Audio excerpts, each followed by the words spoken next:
I'm Nicole. I'm Rolando. And I'm Eddie Z. And this is Remakes, Reboots, and Revivals. An original podcast about unoriginality. And we are here for a YouTube exclusive that is kind of a long-awaited rebuttal to our Wallace and Gromit series, which you guys stood out on. And I stand by that decision because Wallace and Gromit, come on. Really? I think you just isolated all of our UK listeners, but that's okay. Do the UK really like Wallace and Gromit? Yes, they do. Come on, guys. And I think a bunch of people outside of the UK also like Wallace and Gromit, Well, like myself, 3 of them? for instance. Yes. Well, 2 of them are not in this room. Regardless, though, this is a one-off from that where we're going to be talking about some of our favorite stop-motion films. Very unique art form. Lots of interesting films have been done in this format. Yeah. And I'm sure we all have 3 completely different films. We're all just going to pick one, and then we'll give a little bit of an honorable mention to other films that are kind of like the next runner-up. Okay. We haven't covered too many stop-motion films. No. As far as I know, I think we've only covered one. One. Is that your One. pick? I knew it. I was like, that's going to be his pick.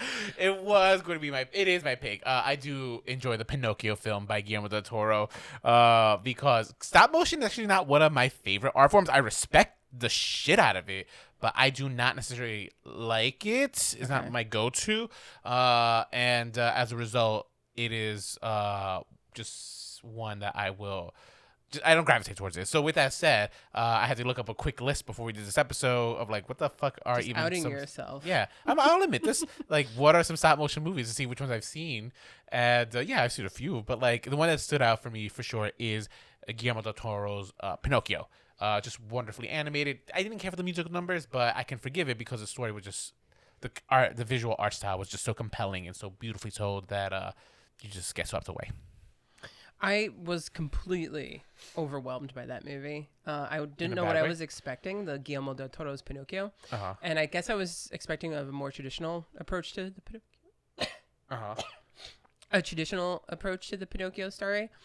And what we got was a beautiful adaptation. He did what you should do. You should adapt it. He made it into this musical. And it was just completely overwhelming. I mean, I don't even think I cried that much in a movie that year because that was only 2 years ago, and that was like top 5 for me, and I cried so much. It was very cathartic. It was very emotional, and that was almost my pick. I think that's a great pick. Again, we've done this podcast for a long time. This is what you should do. If you're going to remake something, you got to make it your own, and you got to approach it differently because there should be a reason for it. And Guillermo del Toro, he had a reason, and he realized, yeah, Pinocchio is worth telling in this unique and updated way.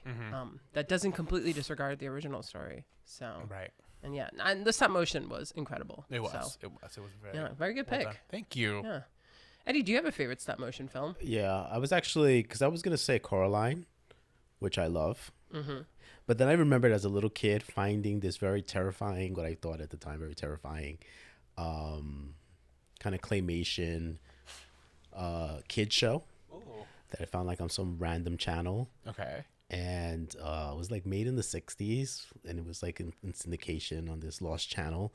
It was called Davy and Goliath.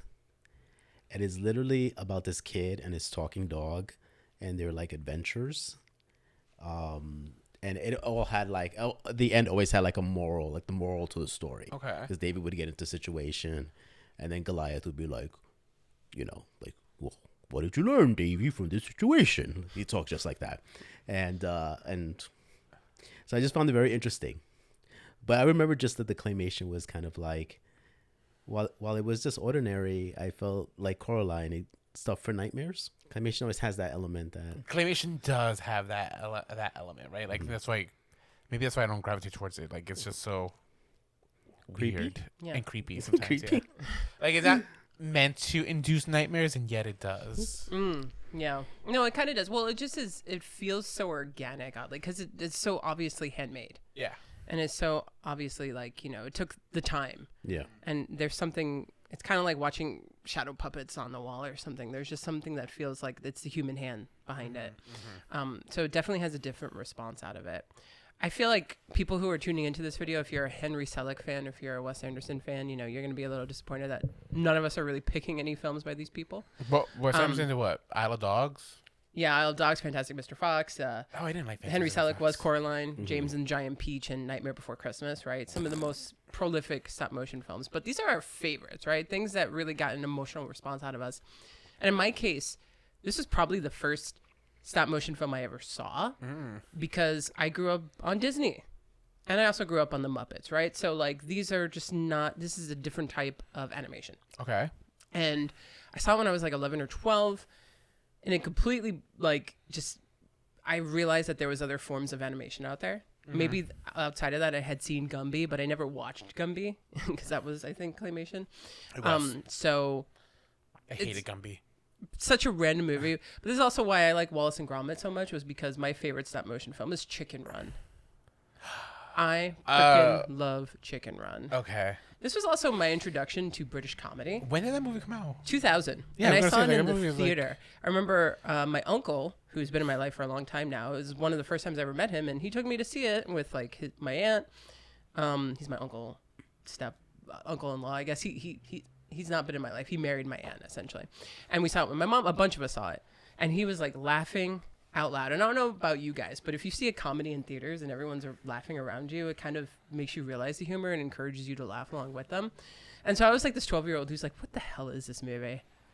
And I saw Chicken Run in a packed theater where he was laughing the loudest, by the way, and he has a very distinct laugh.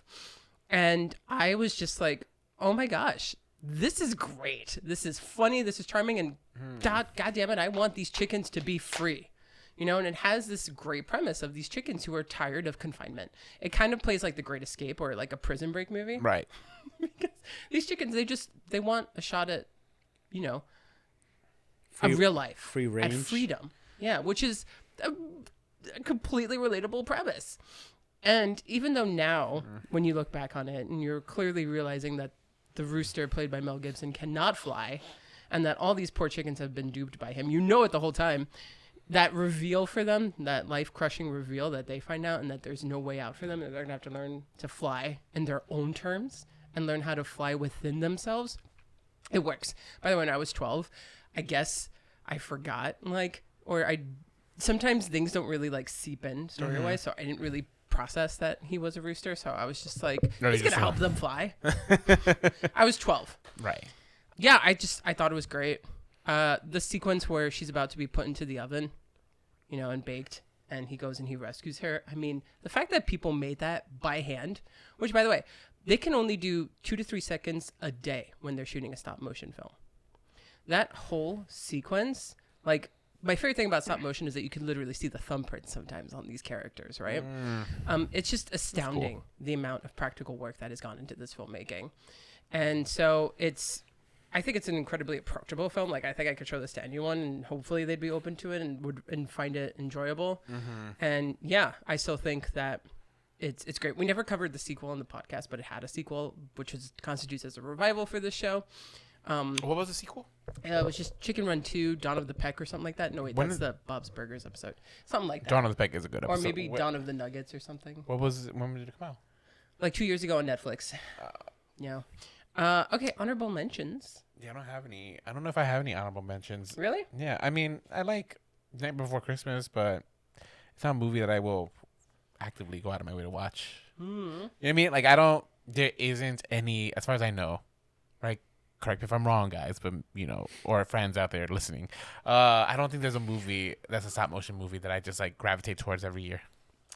Every year? So it has to be something. No, or I gravitate to again. Again? Watched it once. Upon rewatch. Are you a big rewatcher? I'm also not a big rewatcher, but You're a big play in the background guy. Play it in the background guy for sure. Yeah. So no stop motions you play in the background? Never. No. I Never? don't think I've ever. No. Okay. Well, that's because you're too busy playing Friends and Breaking Bad, right? Arrested Development. It's Arrested Arrested Development. Development. 30 Rock. 30 Rock. Okay. What about you, Eddie? No. No? No. I stand alone on this, guys. You. Yes. That's why you covered Yes, Wallace and you Gromit by covered yourself, by because yourself. I had no desire of watching this. Yeah. The revival. It's true. My honorable mention is a film that just came out last year. It got nominated for Best Animated Feature at the Academy Awards, and I highly recommend that everyone check out a movie called Memoir of a Snail. You told us Beautiful. about this. I remember Beautiful film. when I heard that title, it felt like an art house movie that you would hear like on 30 Rock or Arrested Development, like a joke title. Like a joke title, yeah. Like, you know what I mean? Like, that's not.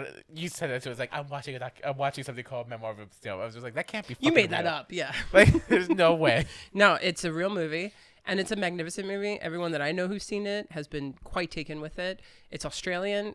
It's this filmmaker's second feature-length film. I think. Have you ever heard of Mary and Max?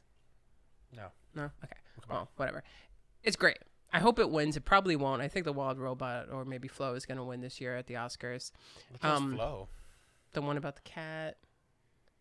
No, I know Wild Robot. I heard a lot of good things. I also did hear good things at the end of the year wrap-ups from the Instagrammers and TikTokers that I followed about Memoir of a Snail, and I was like, oh, this is a real movie. I thought Nicole was just trying to get out and hang out with us. Yeah. I mean, I could try and sum it up to you, but there's queer characters in it. The main character and like the struggles that she goes through in her story. It's a story you've seen before. Is it about snails? But no, it's not about snails. It's about people. But it's just done so uniquely. So why is it called Memoir of a Snail? And so beautifully. We'll have to watch it. You should watch it. How about that? Just give me this. So it's about people? Yes, it's about people. Then why is the poster about a snail? It's not about a snail. I thought the poster had a snail. She collects snails. How about that? Okay. So maybe that's what's in the poster. Misleading. Misleading title, misleading poster. I've never watched Don't judge a movie by its poster, sir.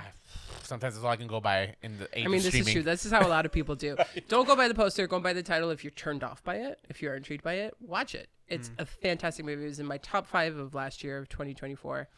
And I just love it. So check it out. And I'm rooting for it at this year at the Oscars. Okay, well, guys, thank you for coming up with one stop motion film to talk about.